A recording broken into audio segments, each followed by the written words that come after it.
We continue Plutarch's Lives, translated by John Dryden, revised by Arthur Hugh Clough, by starting Demetrius. And I thought it was only going to have 2 minutes, but it looks like I have enough for 2 pages, maybe. Ingenious men have long observed a resemblance between the arts and the bodily senses, and they were first led to do so, I think, by noticing the way in which both in the arts and with our senses we examine opposites. Judgment once obtained, the use to which we put it differs in the two cases. Our senses are not meant to pick out black rather than white, to prefer sweet to bitter, are soft and yielding to hard and resisting objects. All they have to do is to receive impressions as they occur and report to the understanding the impressions as received.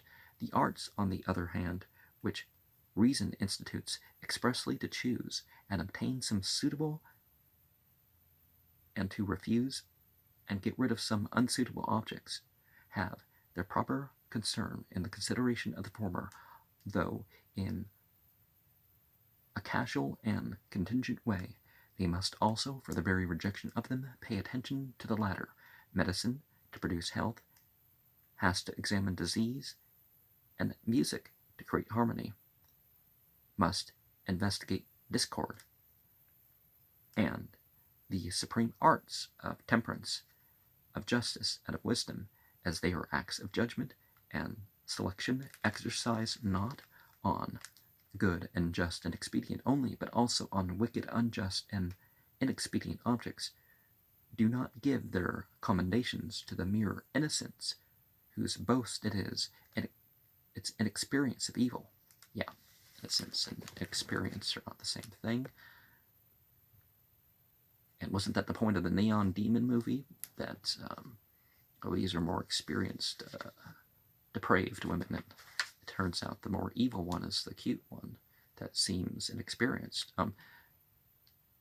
At least that one scene, right? And whose truer name is, by their award, simpleness and ignorance of what all men who live aright should know. The ancient Spartans, all their festivals, used to force their helots to swallow large quantities of raw wine, and then expose them at the public tables, to let the young men see what it is to be drunk. And though I do not think it consistent with humanity or with civil justice to correct one man's morals by correcting those of another, yet we may, I think, avail ourselves of the cases of those who have fallen into indiscretions and have in high stations made themselves conspicuous for misconduct, and I shall not do ill to introduce a pair or two of such examples among these biographies, not assuredly to amuse and divert my readers, or give variety to my theme, but as Ismenias and the Theban used to show his scholars, good and bad performers, on the flute, and to tell them, you should play like this man, and you should not play like that.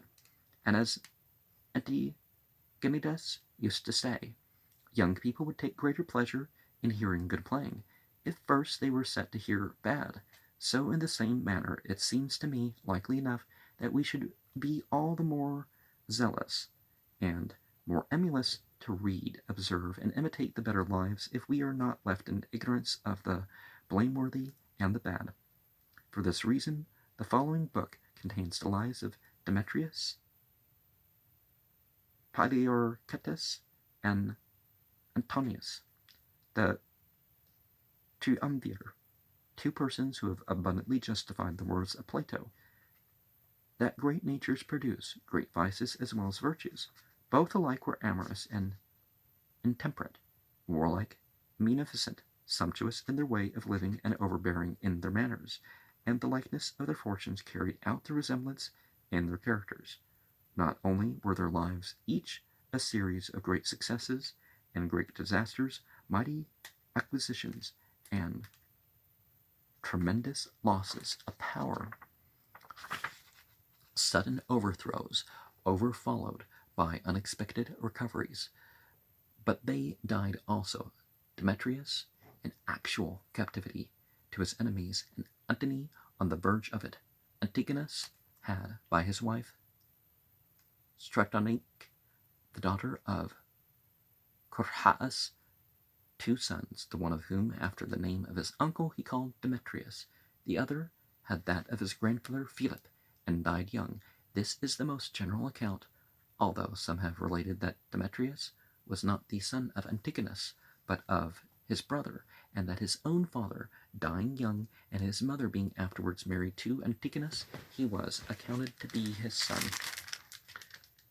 Demetrius had not the height of his father Antigonus, though he was a tall man, but his countenance was one of such singular beauty and expression that no painter or sculptor ever produced a good likeness of him. It combined grace and strength and dignity with boyish bloom, and in the midst of youthful heat and passion, what was the hardest of all to represent was a certain heroic look and air of kingly greatness, nor did his character belie his looks. Well, a lot of this stuff you can't tell by the looks, and sometimes there's thin dudes that can really fight. As no one was better able to render himself both loved and feared, for as he was the most easy and agreeable of companions, and the most luxurious and delicate of princes in his drinking and banqueting and daily pleasures, so in action there was never any one that showed a more vehement persistence or a more passionate energy. Bacchus, skilled in the conduct of war, and after war in giving peace its pleasures and joys, seems to have been his pattern among those considered to be gods and goddesses. He was wonderfully fond of his father Antigonus, and the tenderness he had for his mother led him, for her sake, to redouble attentions, which it was evident were not so much owing to fear or duty as the more powerful motives of inclination.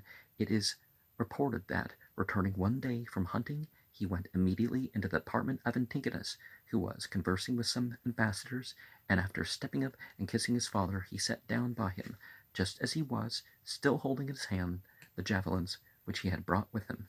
Whereupon Antigonus, who had just dismissed the ambassadors with their answer, called out in a loud voice to them as they were going, "Mention also that this is the way in which we two live together," as if to imply to them that it was no slender mark of the power and security of his government that there were so much perfect good understanding between himself and his son. Such an unsociable, solitary thing as power had so much of jealousy and distrust in it that the first and greatest of the successors of Alexander could make it a thing of glory, and that he was not so afraid of his son as to forbid his standing beside him with a weapon in his hand. And in fact, among all the successors of Alexander, that of Antigonus was the only house which, for many descents, was exempted from crime of this kind. Or to state it exactly, Philip was the only one of his family who was guilty of a son's death. All the other families, we may fairly say, afforded frequent examples of fathers who brought their children, husbands, their wives, children, their mothers, to untimely ends, and that brothers should put brothers to death was assumed, like the postulate of mathematicians, as the common and recognized royal first principle of safety. And one of the things that we find, if we turn back a little bit here, the music. We have 3 types of music. Mere entertainment, we have the healing, we have the devotional. Now the healing and the or cure or whatever, because healing and cure are, I guess, different. The latter 2 are the ones to focus on. And you have the various aspects of the frequency and the patterns of the frequency and how it affects, and you study that to have its